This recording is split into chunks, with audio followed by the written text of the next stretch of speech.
Hey, what's up, guys? I'm a big fan of history, right? I'm a big fan of photography. Maybe you don't know that. And I'm a big fan of dystopian horror. so, where do these all intersect? Well, if you go to any Barnes and Noble, pretty much, they will have these Arcadia Publishing books. Okay, obviously the area you are in the Barnes and Noble, like whatever the geographical location is, it will cover that region.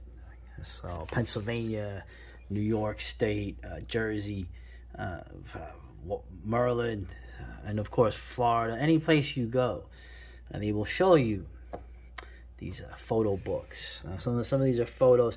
They also publish this postcard history series. Of course, postcards are essentially tinted photographs from the time. Uh, it's kind of funny, right? I'm a big fan of the weird tales, big fan of the fin de soleil period, right? Not only in Europe, but also in America, the Gilded Age, right? Didn't they make a show about that recently?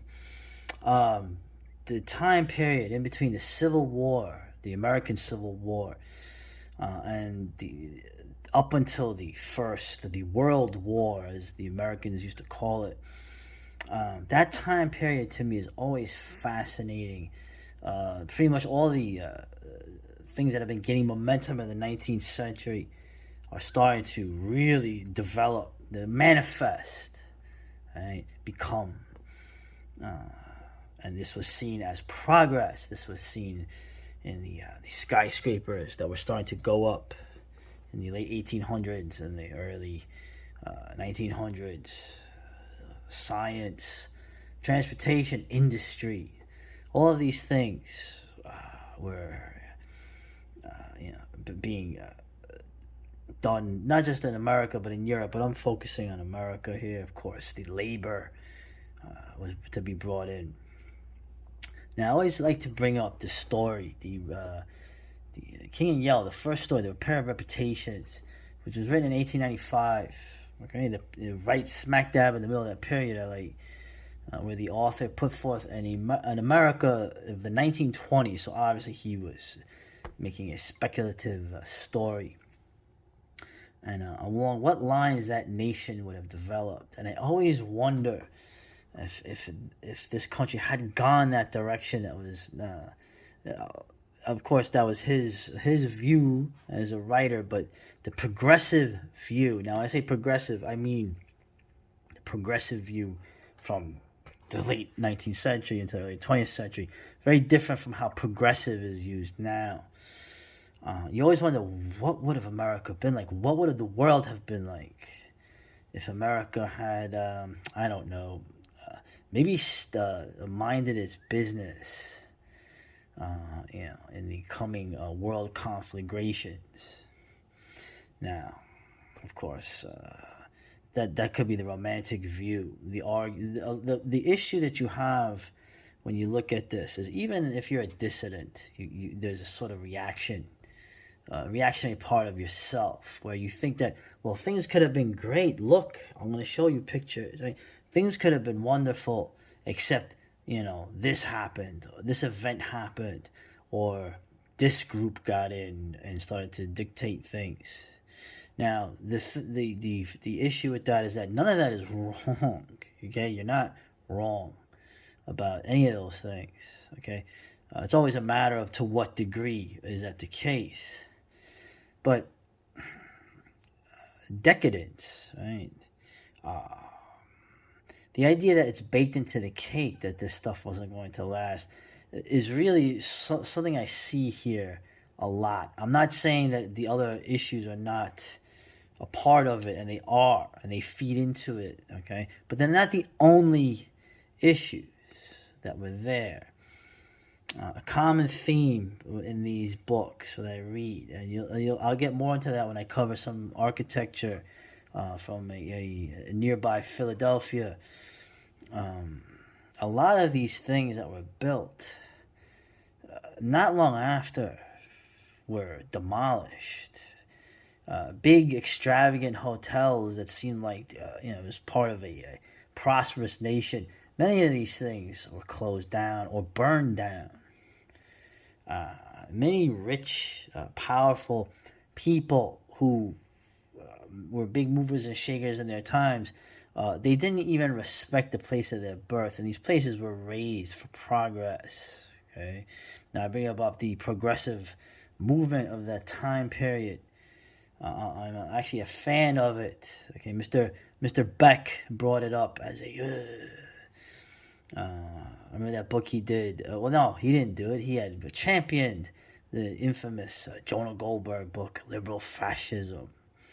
I remember reading that book and coming up with coming with different conclusions from that. It was actually a really good book.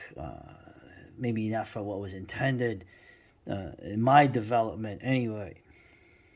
So now, after all this yapping and yapping, what the hell is your point?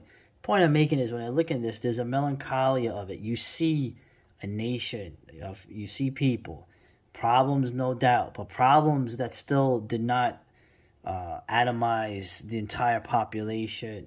You saw people, robust people, men and women together, children, things being created, being made.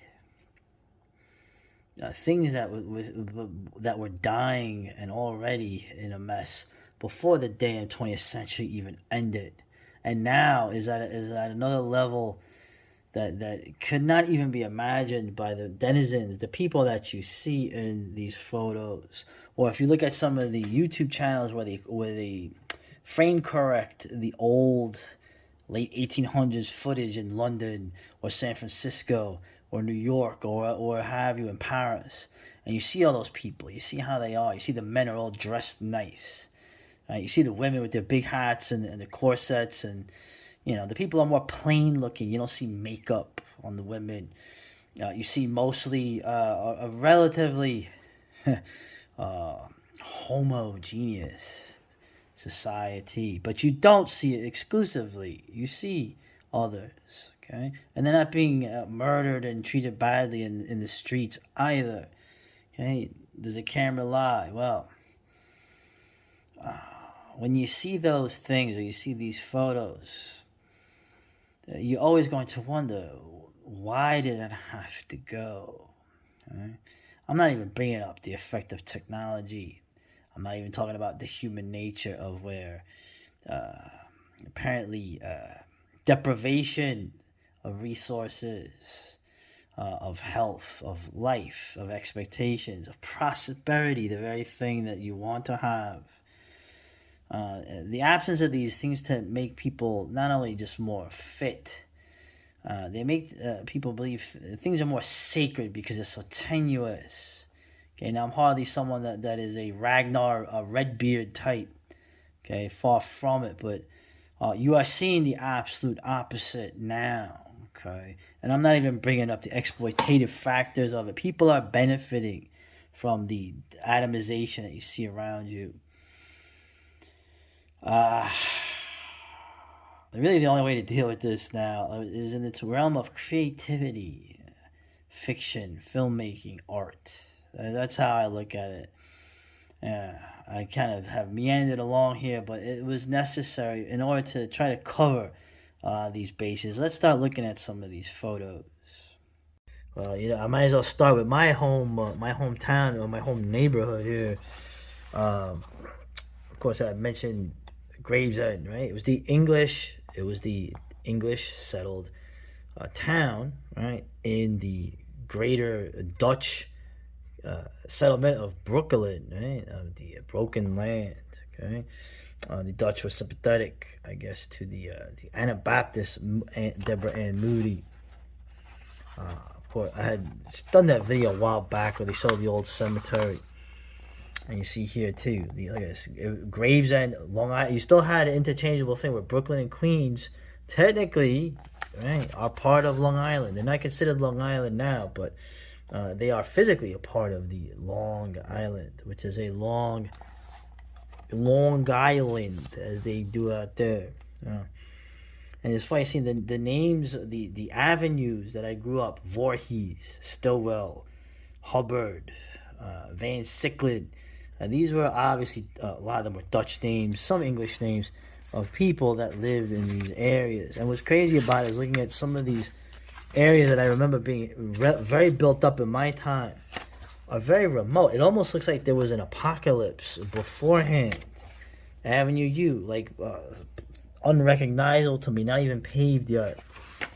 You know, but like this, like McDonald Avenue, the elevated subway, you know, putting up here all the trolleys underneath. These things, I remember a few of these stick out back in the 90s. I think they're all totally paved now, but a couple of these, sometimes they would stick out and you would see the trolley rails. But what am I getting at in terms of this?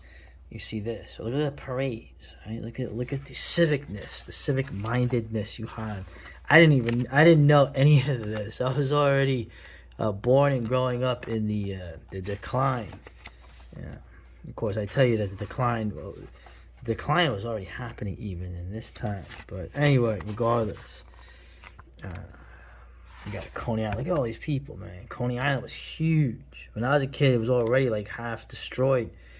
But you see, like, particular, we don't want to show like this. Like, this is a cool thing, like 1895, right?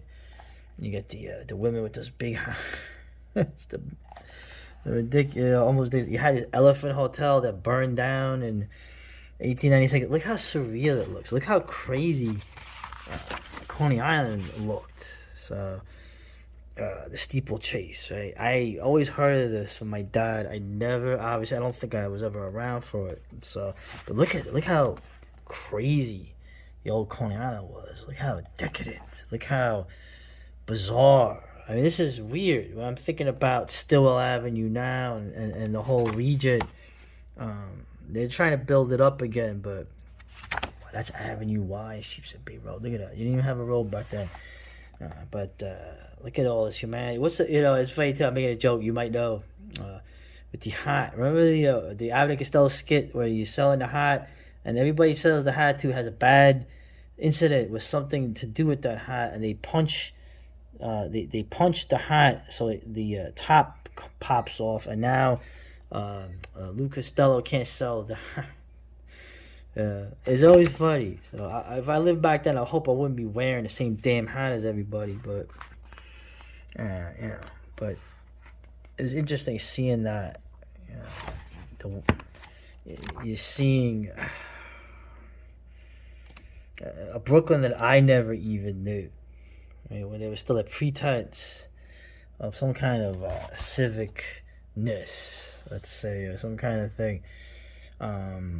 Oh, you want that back? You think that it would have lasted? Well, apparently not. And I'm the one that tells you the themes and the reasons why. But anyway, that was a good look at the place where I was born and grew up.